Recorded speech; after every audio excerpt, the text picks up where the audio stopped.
I'm reviewing Doom Patrol Episode 6. Doom Patrol Patrol.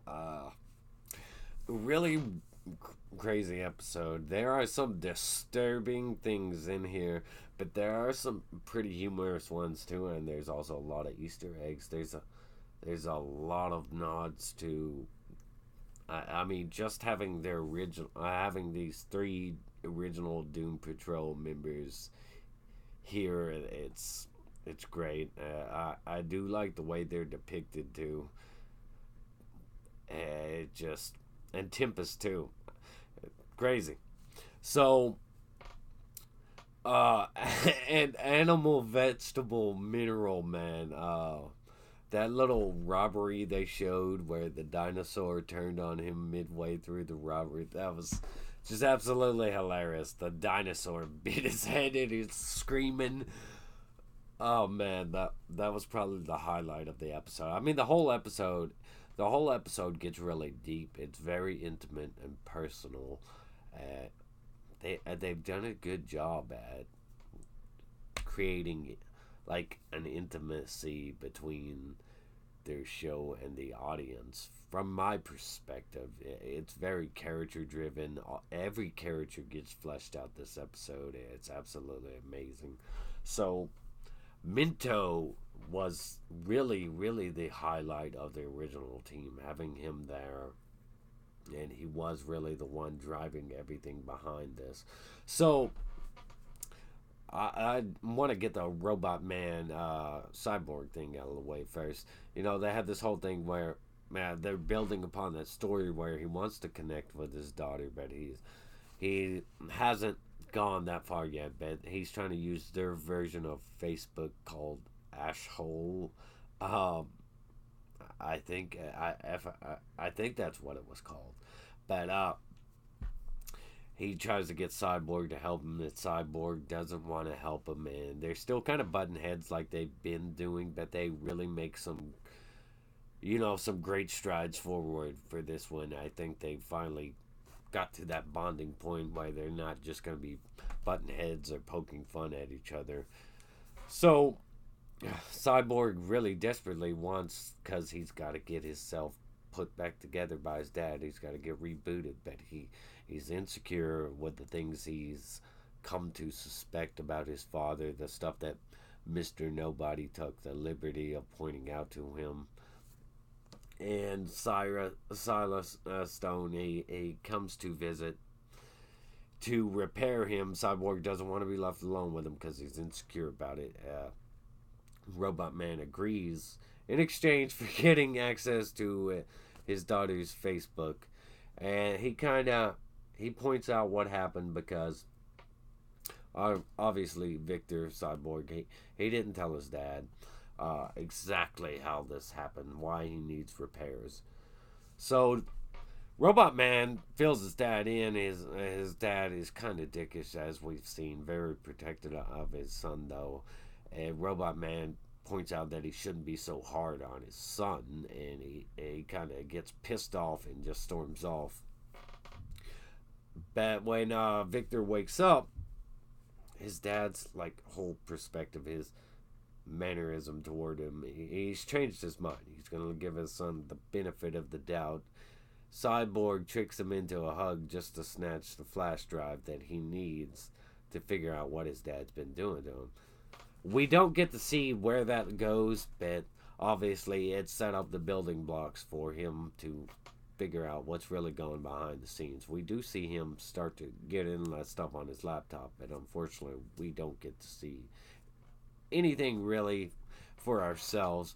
But that'll be something to get into next episode, which is great. And we get that little moment between him and Robot Man where Robot Man's like, well, did you do this for me because I kind of stood up for you against your dad? And he didn't even know about that because it was shut down, of course. He has no awareness. But what he did for Robot Man was give him access to his daughter's Facebook. And then Robot Man pointed out to him, and they kind of had a good bonding moment right there for the first time, really. And then Robot Man's reaction when he finally starts going through his father's Facebook and finds out that his His daughter's been spending all of her time with a replacement dad, a new dad, and he gets really pissed and smashes the laptop. That was good. That was a good moment right there. Really funny. The other stuff going on in the episode is Jane pulls up. She's going through her clips and she conveniently, for the sake of plot, it's really the only thing, the only flaw I see with the episode is conveniently, she's watching tapes as she has been doing of herself with Chief, baby doll talking to Chief, and it just happens to be a tape that mentions the original Doom Patrol.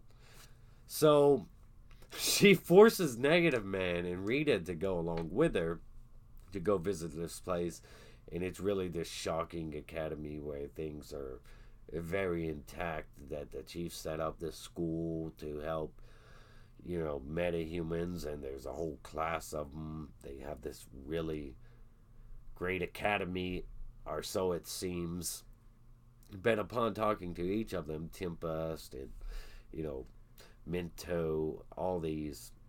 And of course, you have things getting fleshed out with Rita's past throughout this episode. Rita really gets to the place I've been wanting her to get to. By the end of this episode, she decides that, she's going to start doing something, and she's going to start just living with the things that she's done, living with who she is, and not letting it, hopefully not letting Mr. Nobody use her insecurities against her to defeat her. So she really gets to where she wants to. It explores this whole relationship that her and Mento had, which is great because that's comics. I mean, I don't entirely agree with the way they're using Mento here, but they do explore that relationship, and I like that they did. They show stuff happen, that the stuff that happened in the past. They explore the stuff happening in the present, and everything is not what it seems. Her and Minto had this really great relationship that was really helping her make progress. And that was back in the past. But in the present day, they're all. It's Negative Man who really, when Color goes on about being married to the chief, and the chief shows up, and first there's this little, like, holographic glitch going on, and that catches his attention. He's starting to really question the things going on here, and then he finds out that they're all just living in a fantasy that Minto is behind.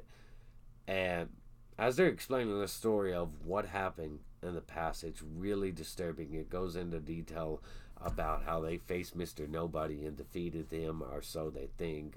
Mr. Nobody sent this jukebox attached to this giant balloon shaped like an ass, and it made everybody go crazy. He turned cops into pinatas, and then the crowds turned on the pinatas, ripping them apart, eating the candy, the red candy, and you could see the blood dripping from their mouths. It's humorous, but when you start to see the blood dripping from their mouths, that's really disturbing. They're cannibalizing these cops, and they're thinking they're pinatas. Well, they are essentially pinatas, but it's really disturbing. I kind of like it, but it is kind of disgustingly disturbing. It's Mr. Nobody, a complete nut job for you, but it gets revealed in present day that Minto is controlling everything. Oh, and I'd like to point out that there is some little Easter eggs in there to, like, Brain Ultimax. The brain escape with somehow. I don't really know how, but that's probably gonna come up. I can, and they did name drop the Brotherhood of Evil, so that was cool. There's probably a few things I can't think of right now either, but so Minto was behind everything. The whole academy was really a dump. Chief rarely goes by to visit. He pretty much abandoned all these people. You get really strong bonding moments, and you get some really disturbing psychological things in here, and the visuals are great. The uses of powers and everything about this episode was really great, but it's really a strong character driven episode for every character in here. It does create an intimate bond and a strong connection with all these characters.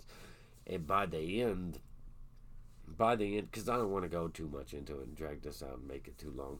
So, by the end, they figured out that Mento just put on this illusion, and they kind of try to help them, but can't really help them to a degree. They just, Tempest is just there, pretty much being their physician and aiding them, while they're living in their elaborate fantasy. He's living in the, he's knowing the truth the whole time. He's trying to take care of them, and he encourages Jane to find Chief. Jane is all concerned about, if this could happen to Mento and them, it's not looking too good for us. And why would, she's thinking, is Chief just going to abandon us too, and all this type of stuff. But, Tempest, he points out, he points out that, Mr. Nobody wanted you to find this. He wanted you to doubt yourself. He wanted you to, feel defeated, be defeated, to give up. And so it was a really strong moment for all these characters. And they come out of this kind of stronger than they did before. Each of them, Negative Man, Rita, Jane. I think they're being more motivated now than ever, especially Rita. They really fleshed her out this episode, and I'm expecting an entirely different attitude from Jane next episode. She's been really condescending, really selfish, really cowardice.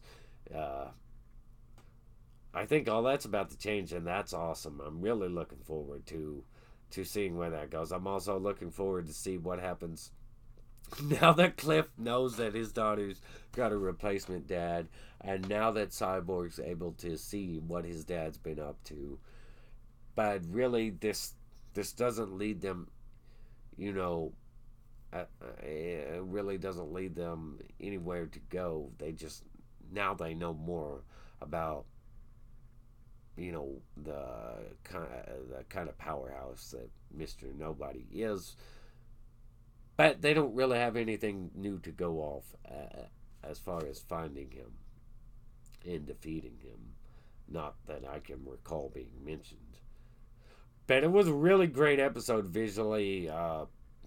The acting, the music, the performances, everything about this episode was a solid 10 for me. I really like psychologically disturbing angles.